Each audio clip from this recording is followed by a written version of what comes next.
Hello, मी हरिश्चंद्र शंकरराव पाटील. मी व्यवसायाने advocate आहे. थोडासा व्यवसाय आमचा टेन्शनचाच असतो आणि कौटुंबिक बी काही गोष्टीतून थोडंसं सुरुवातीपासूनच टेन्शनमध्ये काळ चाललेला आहे. असं वाटलं नाही कधी की हार्ट हा काही म्हणजे दुखण्याचा हा काही एक पार्ट आहे आपल्या शरीरात, असं काय वाटलं नाही. मी ज्या कॉलनीत राहतो तिथं डॉक्टर राहायचे. जसं जसं शिक्षण होऊन व्यवसाय चालू केला, लग्न झाल्यानंतर जी बॉडी वाढत गेली ते बरेच जण नाव ठेवायचे, पण कधी त्याची काळजी नाही केली.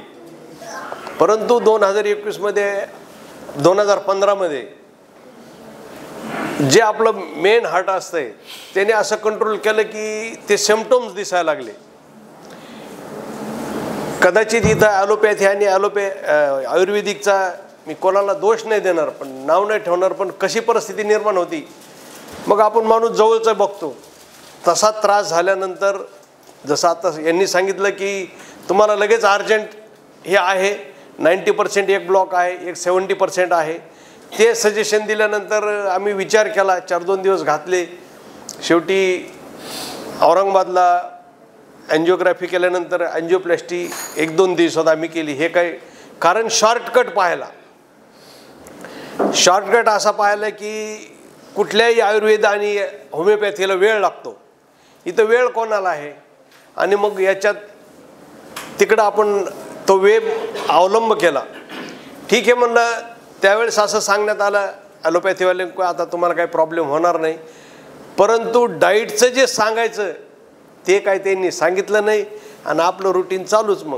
मग ते खाण्याचं तर काय आहे, बरोबर व्यवसाय आहे, प्राप्ती आहे म्हणून कोणाचं ऐकायचं नाही. पुन्हा आमच्या मिसेसचं शिक्षण कमी, पण थोडंसं सांगायचे ते थोडंसं पूर्वीपासूनच अनेक गोष्टीच्या ते असे त्यांचं. आणि आम्ही कसं आहे वाढलं, हे केलं, बाहेर गेलं, काय म्हणजे विषय नाही. प्रसंग पुन्हा 21ला आणखी सिम्पटम्स वाटायला लागले. पुन्हा तो शॉर्टकट.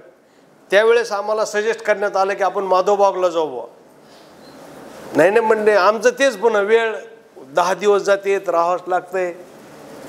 पुन्हा अँजिओग्राफी, पुन्हा अँजिओप्लास्टी. ठीक आहे म्हणलं आता ह्या ठिकाणी 2 वेळेस झालंय. पुन्हा 2023मध्ये पुन्हा सिम्पटम्स असं वाटायला लागलं काहीतरी. पुन्हा गेलो, अँजिओग्राफी केली. म्हणले काय आता अँजिओग्राफी केली, उद्या सगळे ॲडमिट होऊन जा. आम्ही म्हणलं आता काही हो, तिकडं काही करायचं नाही. इथले पेशंट आहेत माझे आमदार, ते म्हणले तुम्ही असं ठरवा, मेलं तरी चालेल पण ॲलोपॅथीचा उपयोग करणार नाही हार्टसाठी. आता मी ती डेअरिंग केली आणि घरच्याचं तर सजेशन होतं. आमच्याकडं माधवबागचे असे काही पेशंट आहेत की कोणाला 7 ब्लॉक सांगितले होते, ते पण माधवबागवरच कंटिन्युअस आहेत. काहीच त्यांनी म्हणजे कुठली ॲलोपॅथी फॉलो नाही केली. त्याच्यानंतर आणखी 4 ब्लॉकवाले आहेत, त्यांनी केली नाही आणि ते सतत असं एकदम सुस्थितीत जगतात. आल्यानंतर माधवबागमध्ये मॅडमची भेट झाली. त्याच्यानंतर एक वेळेस डॉक्टर त्यांची भेट झाल्यानंतर आम्ही सरची भेट झाली. एकदम शांत, काम अँड क्वाईट, व्यवस्थित विचारणं, सगळं हिस्ट्री हे करून घेणं, टेस्ट सगळ्याचंच प्रचंड सहकार्य. आणि त्यामधून डॉक्टरने एकदा सांगितल्यानंतर जे डाएट फॉलो केला, पॉईंटमध्ये चूक होत असेल कधी काळी, नाही तर लग्नात सुद्धा आम्ही ते पाकिट घेऊन गेलो. ते म्हणले हे काय आता काही म्हणावं पण हेच खाणार मी. ते पहिले ते 3 महिन्याचं पॅकेज हे होतं, कारण डॉक्टर सांगायचे की तुम्ही महिनाभर पाळता, एकदा लग्नात गेलं की सगळं बरोबर करून घेता. तर ते लक्षात राहिलं. मग आम्ही त्याप्रमाणे फॉलो केलं, आजही फॉलो करतो. दोष कोणाला द्यायचा नाही.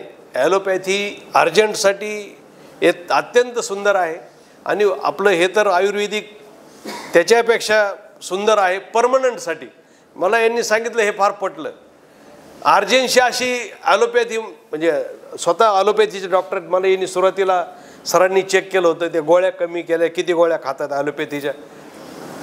त्यांनी सुद्धा सांगितलं की दिवस कसे आलेत, आपण कोणाला दोष नाही द्यायचा. म्हणजे मी आज म्हणजे 10 अँजिओप्लास्टी केल्या, कुणी 8 अँजिओप्लास्टी केल्या, पुण्याहून डॉक्टर औरंगाबादला यायचे, आज 10 पेशंट केले अँजिओप्लास्टीचे. ते सोर्स इन्कम काय असेल नसेल, पण ही जी पद्धत झाली, गेलं की ॲडमिट आणि पुढचा भाग हा थोडासा मला सुद्धा खटाकल्यानं वाटला. त्यांनी असं अल्टरनेटिव्ह किंवा तुम्ही 4 दिवस थांबा, महिनाभर थांबा, 15 दिवस असं काही नाही. आता तिसऱ्यांदाच पुण्याला मी चेक केलं, ते म्हणले आज अँजिओग्राफी झाली तुमची, काय त्रास झाला अँजिओग्राफीला आमच्या जीवाला माहीत. मी म्हणलं हे काय सर, आता नाही नाही म्हणले आता झाली तर लगे उद्या सकाळी आपण हे असंच करू. आमचे ते डॉक्टर होते, नाव घेण्यात कोणाला नाही, आपल्याला दोष नाही द्यायचा कोणाला, हे आपले ग्रह म्हणा काय म्हणा, पण आम्ही तिथं ठरवलं की आपल्याला काही करायचं नाही. माधवबाग फॉलो केलं, प्रचंड रिलीफ आहे. 3 महिन्याला आता आम्हाला दिले डॉक्टरनी, 4 महिन्याचं सांगत होते, आता जे सांगतील त्याप्रमाणेच करू.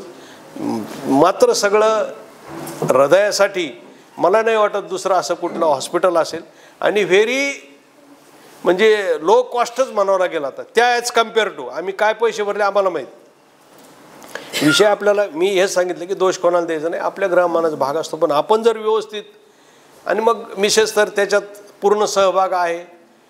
आपण एखाद्या चमचा टाकत असलं ते अर्ध्या चमचे साखर टाकते तरी होच म्हणा, आणि नाही म्हणायचं नाही. आता असं ठरवून टाकलं की काही पुढं आलं की नाही म्हणायचं नाही. आणि कच्च्याचा जो भाग आहे अर्धा, आम्ही सरांनी सांगितलं तेव्हा आम्ही 100% फॉलो करतो. आणि आता एक वेळ असं कच्चं खाऊनच झोपतो, म्हणजे विलाजच नाही त्याला. आता तुम्हाला कुठपर्यंत घराने सांगणार, आपण माणूसच आहेत. ते जर सगळं करत असतील स्वतः, डॉक्टर साहेब जर पाळून हे करत असतील आणि आपल्याला सांगत असतील, आपण पण एक फक्त ताबा ठेवावा लागतो सगळ्या गोष्टीवर. आणि हे आम्ही माधवबागच्या माध्यमातून केलं, आम्हाला प्रचंड रिलीफ मिळाला. त्याबद्दल मी आभारी आहे माधवबागचा. इथून पुढे येत राहू, फॉलोअप राहीलच. त्याबद्दल माधवबागचे थँक्यू.